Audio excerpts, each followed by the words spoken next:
How to read the National Core Art Standards. They can be a little daunting when you look at them all at once. Most people think of them as a long to-do list, much longer than the old MENC standards many of us started out with. But if we break these down into small bites and read them the way they were meant, we find a very helpful tool that reminds us to focus on the student perspective of learning, not just a to-do list. Let's start from the top down. First of all, keep it simple. Start with the artistic process. There are 4 of these, and we know them as creating, performing, responding, and connecting. These are what remind us to guide our students through a complete musical journey during their school year. They create, they have performance opportunities, but they also need time to thoughtfully respond to the music around them and make personal connections to it. From the artistic process, we get more specific by selecting a standard. There are 11. Each standard is broken down further into process components that offer more explanation. These help us visualize exactly what this will look like, and they give us action words for what the students will be experiencing. Let's take a look at an example of this breakdown. Think about your lesson and what you'd like the students to accomplish.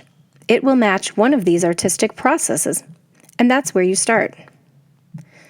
Once you've found an artistic process match, look further into the standards within it. Which applies best to your lesson objective? From there, you can look further to see different process components for that particular standard. These descriptions explain your objective a little bit more, but give us the most important part yet. The student-centered action words. From a student's perspective, what will this lesson look like? Isolate the verbs, and you have your answers. The National Core Art Standards are more than just a to-do list where you assign a number to what you're doing.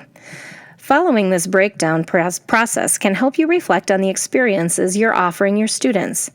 Not sure how to approach the responding and connecting experiences in your teaching setting? Break it down to the action words, and you'll start to get a clear picture of what opportunities to offer them.